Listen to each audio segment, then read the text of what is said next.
Olá, bom dia. A paz do Senhor. Que o seu dia seja um dia extraordinário na presença do nosso Pai. Que essa semana seja uma semana também extraordinária, de muitas vitórias. Sabemos que teremos muitas lutas, mas também, ao lado do nosso Deus, muitas vitórias irão nos alcançar. Que Deus abençoe o seu dia. Quero convidar você a aquele momento tão maravilhoso que sempre nós fazemos aqui, que é elevar os nossos pensamentos a Deus, pedir a proteção, as bênçãos e as misericórdias dele. Curve sua fronte, vamos falar com Deus. Poderoso e amado Deus, nesse momento, Pai, eu entrego cada ouvinte meu, cada pessoa que está nesse momento orando comigo, Pai. Que as suas bênçãos, as suas misericórdias os alcance aonde quer que eles estejam. Pai, obrigado, Pai, pelas tuas misericórdias se renovarem todos os dias em nossas vidas. Obrigado por uma vida inteira ao teu lado, sabendo que mesmo quando nós éramos errantes, éramos dados as costas a Ti, o Senhor nunca nos abandonou, Pai. O Senhor sempre esteve ao nosso lado. Obrigado, Senhor, também pelas oportunidades que o Senhor nos concede, por mais um dia com vida e uma oportunidade de salvação que bate à nossa porta. Obrigado, Senhor. Nós te agradecemos por tudo que o Senhor tem feito, o Senhor fez e ainda fará em nossas vidas. Entrego cada um aqui nesse momento em tuas mãos. É o que nós te pedimos, Pai. Te agradecemos em nome do Senhor Jesus. Amém. Você já se fez a pergunta: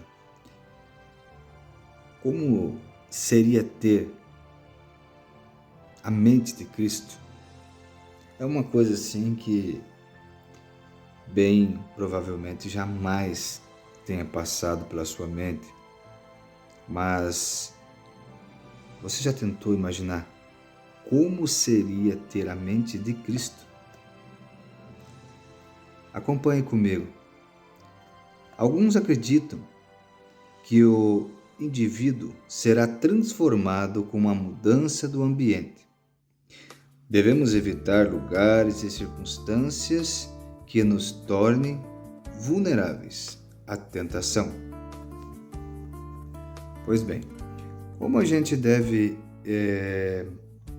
nós devemos evitar lugares que nos deixam vulneráveis à tentação e ao pecado?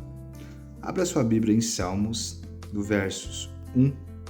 Salmo 1:1 diz assim: Bem-aventurado o homem que não anda no conselho dos ímpios, não se detém no caminho dos pecadores, nem se assenta à roda dos escarnecedores.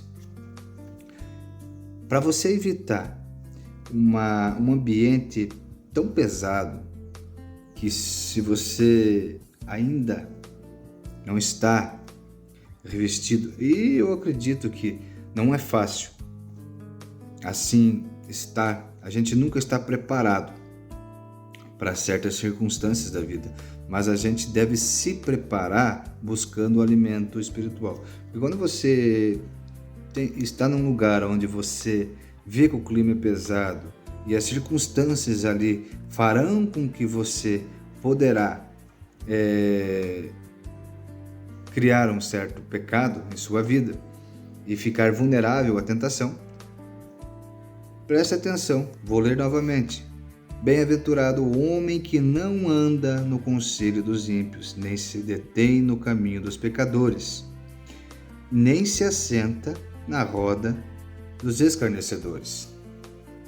Para você entender um pouco mais do que eu estou lhe falando, vá também em Provérbios 5, dos versos 1 a 8, diz assim: Filho meu, atende à minha sabedoria, a minha inteligência inclina os ouvidos, para que conserves a discrição e os teus lábios guardem o conhecimento, porque os lábios da mulher adúltera destilam favos de mel, e as suas palavras são mais suaves do que o azeite, mas o fim dela é amargoso, como o absinto, agudo como a espada de dois gumes, e os seus pés descem à morte, e os seus passos conduzem-na ao inferno.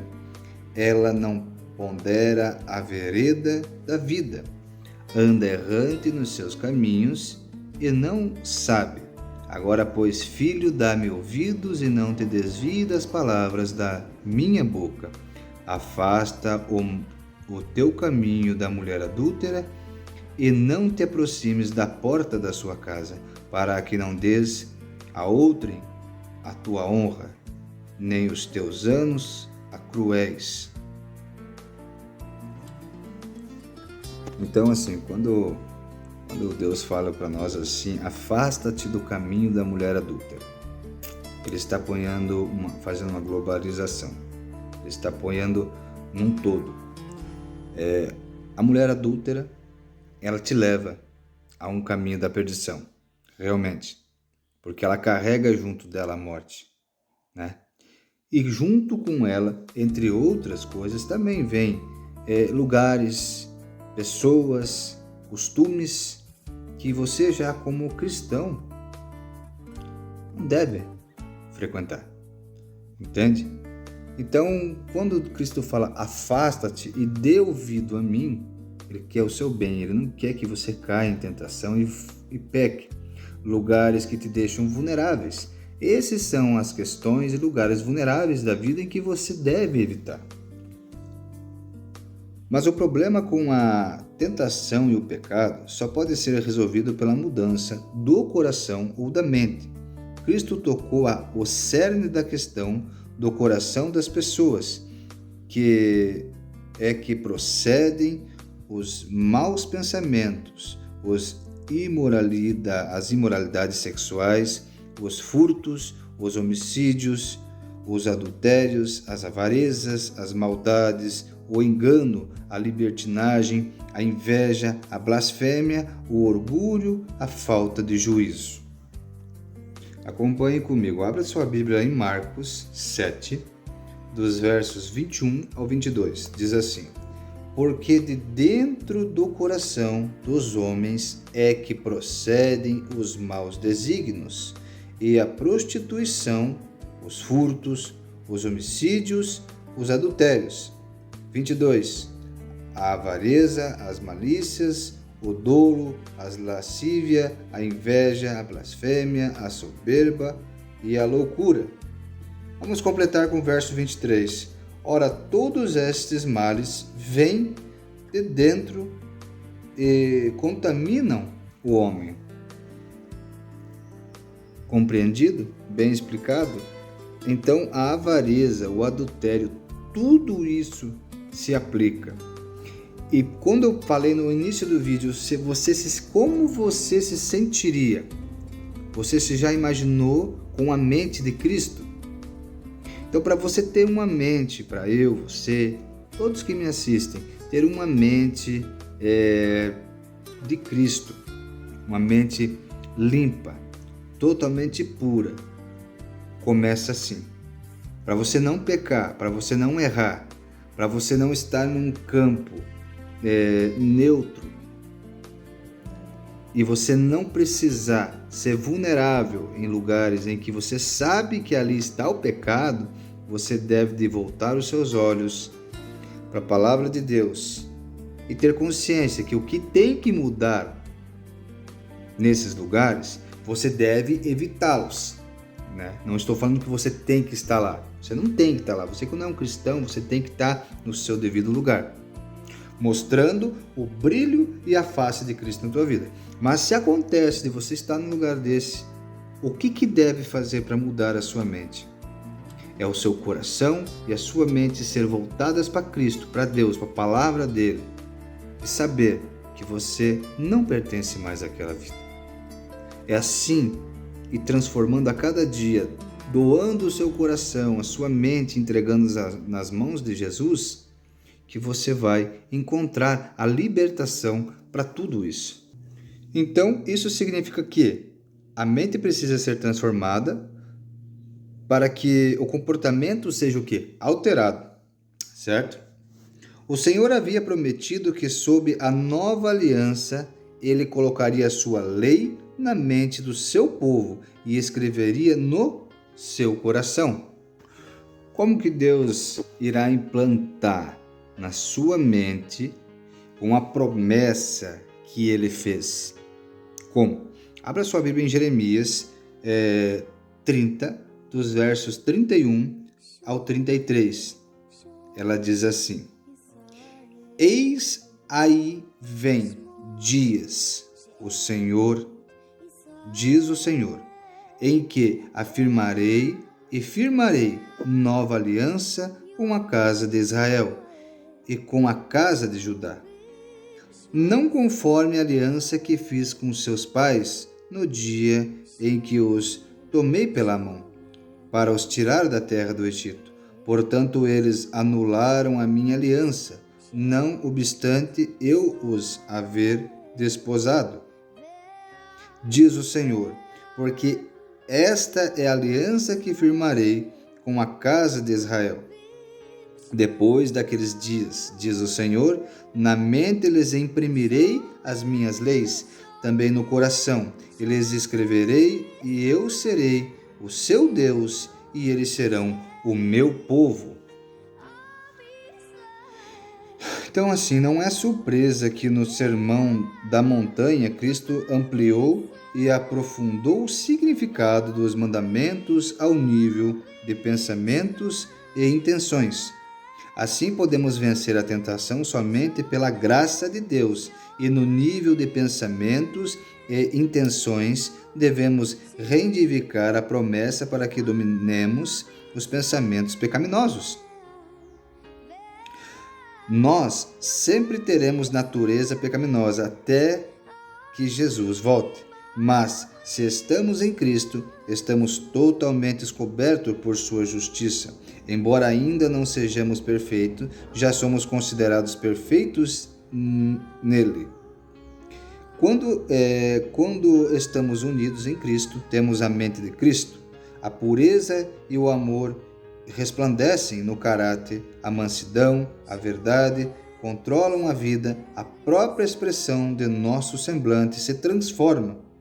Cristo, habitando na alma, exerce um poder transformador e o aspecto exterior testifica a paz e a alegria que reinam no interior. Certo? Quando você tem Cristo na sua vida, quando você se entrega realmente a Cristo e transforma, e deixa Ele transformar o seu coração, e deixa com que Ele imprima na tábua do teu coração, na tua mente, a lei dele, o seu semblante transforma. Você não é mais aquela pessoa. O pecado, ele pode ser obstante, ele pode estar ali do teu lado, querendo te tomar dolorosamente, tragar a sua vida, mas o que você faz? Você sabe que aquilo ali não pertence mais a você e que você tem um Salvador e você foi lavado e salvo no sangue do Cordeiro. Então, assim, não é fácil? Não é fácil. Quem disse para você que seria fácil? O próprio Deus disse a Abacuque, quando ele fez a oração, que ele já não aguentava mais, até quando ele veria tantas coisas ruins acontecer. E Deus falou para ele que o pior ainda estava por vir e que a situação iria piorar. Mas a promessa que Deus fez a Abacuque, a promessa em que se cumpriu a profecia de Jeremias que eu acabei de ler, irá se cumprir, está se cumprindo, irá se cumprir qual que é? Que Cristo irá sempre estar em nossas vidas e Ele imprimirá, implantará em nossa mente, nosso coração, as leis dele, e nós seremos chamados filhos, povos de Deus, porque teremos a lei, somos um povo remanescente, porque temos uma lei, temos um Deus e devemos a Ele a obediência. E como nós podemos obter isso? Podemos ter essa transformação somente por meio do que? Da entrega diária, certo? morte diária, renunciando a esse mundo e às coisas que ele nos traz, para o egoísmo e pelo esforço determinado de, pela fé, ser obediente a Jesus. Eu quero terminar esse vídeo, meu irmão e minha irmã, dizendo a você, te deixando com essa frase na sua mente para que você reflita no dia de hoje sobre isso. Imagine como sua vida seria diferente se você pudesse deter seus pensamentos pecaminosos. Qual é a única maneira de fazer com que essa seja sua experiência? Aplique isso na sua vida. Que Deus o abençoe.